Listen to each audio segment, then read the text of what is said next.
Just like this gentleman did, getting ready for a massive matchup, the Canadian Derby, and it is excitement in the air in Ontario and in Quebec and all over Canada. The assistant coach at TFC, Robin Fraser. Robin, welcome, my friend.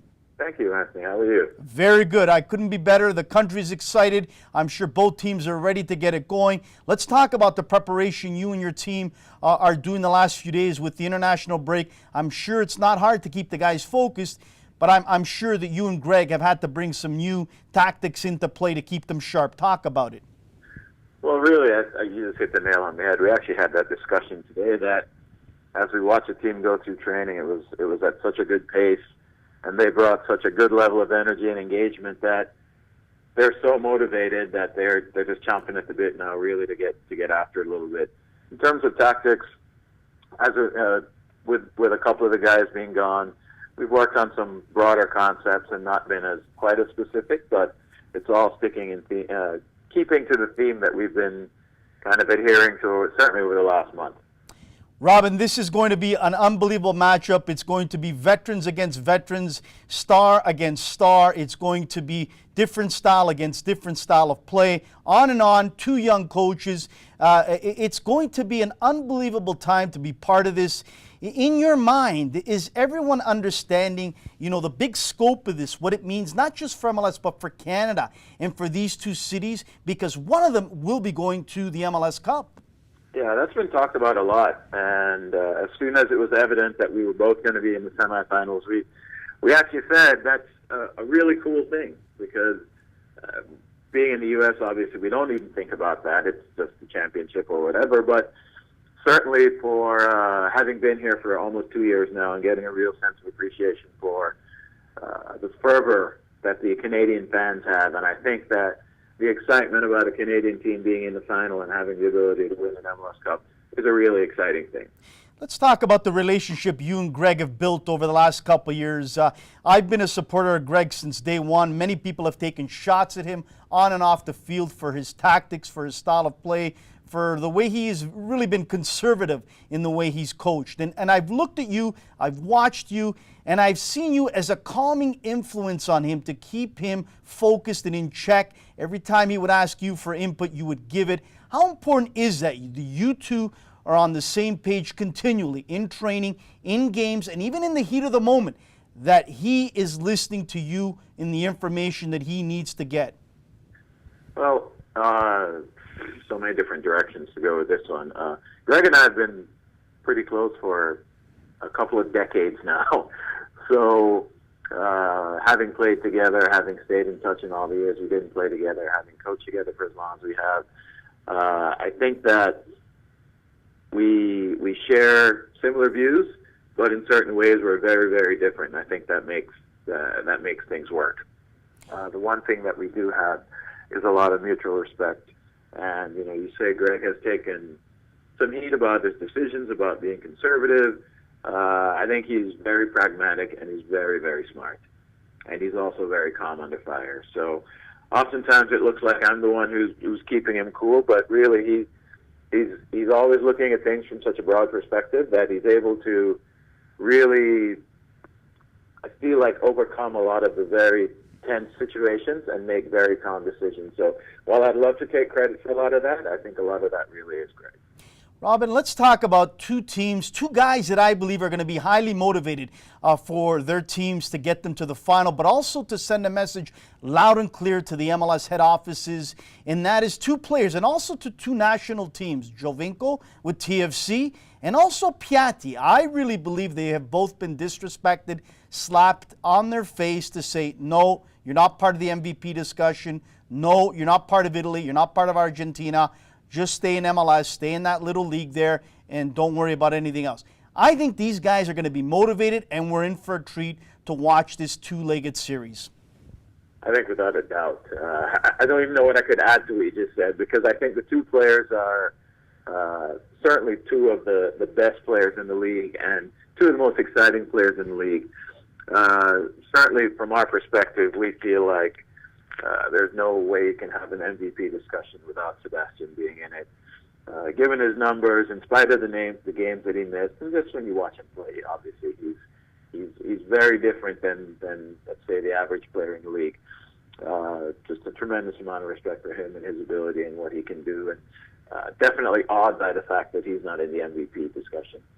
But Piatti is a player who, as we've watched him over the last year and a half or so, he's also an incredible player and extremely exciting and a different sort of player, but obviously very effective for his team as well.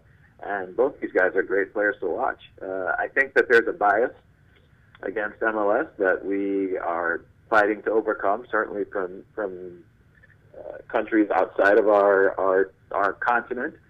And I think as our level of play continues to get better and better, hopefully it'll be harder for them to leave players out like Sebastian and Piatti.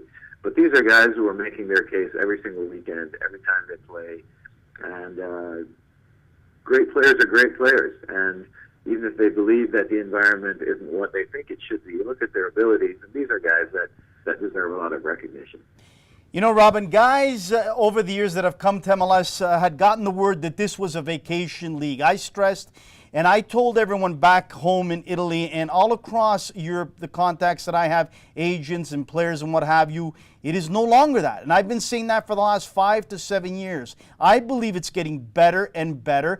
We're seeing it with the crowds. 50,000, it looks like Montreal's going to pack in for the first game. You guys are going to put 30,000 in. The atmosphere is electric. I'll never forget this. I talked to a World Cup winning player on the Italian squad, and he pulled me aside. I won't give his name out, but he says, Anthony, the structure, the facilities, the way that the players are treated here in MLS, I don't think people understand that in Europe. Maybe that message needs to get out there more, Robin.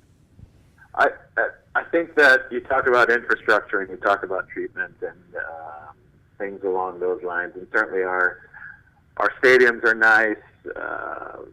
Definitely more so than a lot of countries around the world. If you see the majority of their stadiums, I don't know that our facilities are really any lesser than others. And I do think that in the end, supporters, all they see is the end product, and all they care about is the end product. And certainly we are making strides, and this league is getting better. And as I've been around this league for 20 years now. The average player is better than the average player back then. And then the elite players now are certainly, we're talking about players who are coming in their prime from around the world, and we're seeing just a different level of play than we've seen maybe ever here in terms of, you look at a player like Sebastian, obviously. So I think that there's a bias toward this league. I know there's a bias toward this league even within our continent. And I think that is slowly changing, and over time it'll change worldwide too. But it's a bias that we're fighting because we are relative newcomers relative to the rest of the world. Robin, let me ask you a couple things and then we'll let you go. We really appreciate your time. We don't want to keep you too long because I'm sure you've got a lot on your mind, a lot on your plate to get ready for this big matchup with the Montreal Impact. But you've said it. You've been in the league a number of years. You've seen quality American players, quality Canadian players, quality players from all over the world. Here in Canada, we continuously, day in and day out, talk through the loud microphone, talk through all people to ask them, why isn't the Canadian player getting the respect or getting the time that they deserve? I've said this to Greg, I'll say it to you. I believe TFC, Montreal, and Vancouver have done a marvelous job. They've given space to Canadian youngsters. Osorio, Kyle Becker, Montreal. In Vancouver, there's a number of them. And I don't think it's really, their job to do that, but they're doing it because they're quality. What do you believe in the time you've spent here in Toronto and in Canada, Robin, watching the academy, seeing some of that great talent that they have? Where do you believe maybe the gap is between some of the other countries in the CONCACAF region that maybe the Canadian player lacks? I think a lot of it has been exposure and experience. I think right now, and obviously I've only been here for 2 years, but I've played with the U.S. team, played against Canadian teams for years and years and years. I feel like this is the most exciting time in Canadian soccer history. Certainly in my experience with it, which is probably over the last 30 years or so. I think there are more good players, more good young players in Canada now than I've ever seen. And I think with the academy system, I think TFC does a tremendous job with their academy teams. I don't know if you've seen our academy teams play, but they're extremely, extremely exciting. There are so many players that are not only talented but intelligent in their movement and decision making. And as I look at when I came here last year, our U11s, yeah, and I actively sought out those two teams to watch them, because I feel like they're moving in a direction that's remarkable. And you look at some of the other teams around the league. Vancouver obviously has some good young Canadian players, as you said, Montreal as well. And I think that given the academy system and the level of play that they're now exposed to on a day in, day out basis, I feel like Canadian soccer right now is on the verge of really starting to move forward. And I think what's been missing has been some of that experience and just that exposure to a higher level of player, higher level of training. Well, you hit it bang on with your academy teams, and I've watched a lot of them. I watch the League One Ontario team very closely. I've been to each and every game there, being part of League One Ontario. And I'll tell you this, Robin, I don't know if you've been to the early games in the season. Obviously, you're busy. But you would see a sea of MLS coaches, MLS management types coming up there at Kia training grounds, watching some of the youngsters you have there, asking questions, taking notes on and on, because it's stocked. And they come up here to watch not just, the TFC Academy boys, but Ontario players. I'm glad that you talked about that. Yeah, I'm really excited about our academy team, our teams, our academy players. Down from the youngest ages all the way up to the oldest ages in the academy. The kids not only have ability, but I really feel like they're being developed really well. I think our academy coaches are doing a good job. It's easy, you might think, for me to say because I'm part of TFC, but right when I walked in last year, I was really impressed with the structure and how the players are developing. And we see it now with some of the young players stepping into our trainings. A couple of players got some opportunities in CONCACAF games. And I really do. I think it's an exciting time for Canadian soccer. Lastly, let me ask you this as we let you go. There's a lot of coaches out there that are hungry to learn, hungry to go on that journey to become a professional coach, and they are doing everything they can in their power to take clinics, go overseas, South America, on and on.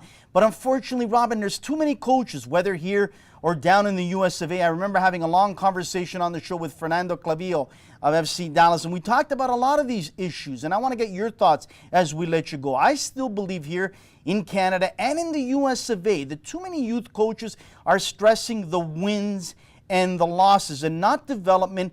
They're stressing using, 75% of the same players game in and game out and forgetting about the bench players. And a lot of the confidence is shot and ruined by some of those players on the bench that want to live the dream and play pro soccer. What advice would you give to some of those coaches and some of the learning lessons you have as a coach yourself that they can use in the big picture of it all?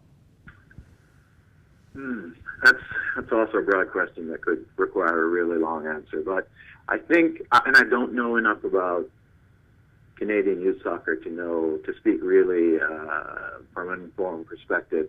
But I'll tell you, in the U.S. about 25 years ago, no one was really making money off coaching. Very few people. And at the time, or since then, it's become big business. Coaches make a lot of money. The way they make money is that their teams win, so therefore more people come to their clubs. And it really does take an emphasis off. Everyone likes to talk about developing players, but at the end of the day, most everyone wants to win for their own benefit.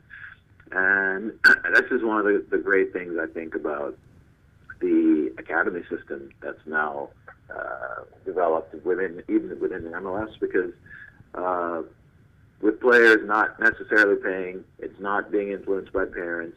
It's really people who are their first priority is developing players, because they're developing players for the entity above them, the first team above them.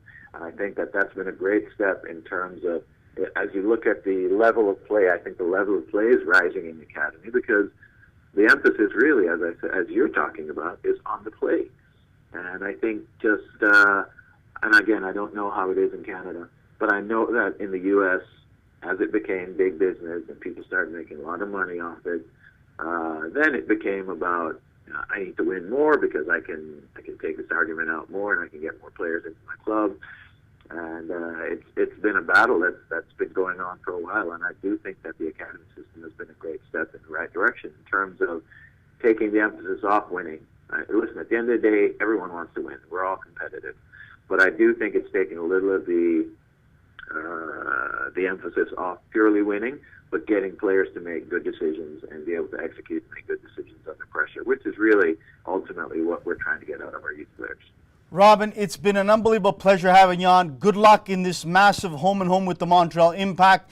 Congratulations so far, and I'm sure it'll be an unbelievable time in Canada to see this matchup between you and Montreal. But again, we really appreciate your time, your insight. You'll have a whole city backing you. You'll have a country watching both of you. And again, thank you so much for making time. Good luck. And I can tell you this on a closing note. There's some jobs coming up, as we all know, at the end of the season with different MLS teams, whether expansion or existing ones that'll make changes. I know that you're a guy that would be tops on my list and many people out there. So good luck to you. I know you're happy here, but I'm sure that one day you'd like to have your own team. So good luck with that, and good luck in the matchup, my friend. Thank you very much, and thank you for the all the support that you're giving us, and thank you to all of our fans here who've been absolutely rabid, and it's just been a phenomenal ride. We want to keep it going. So thank you to everyone for that.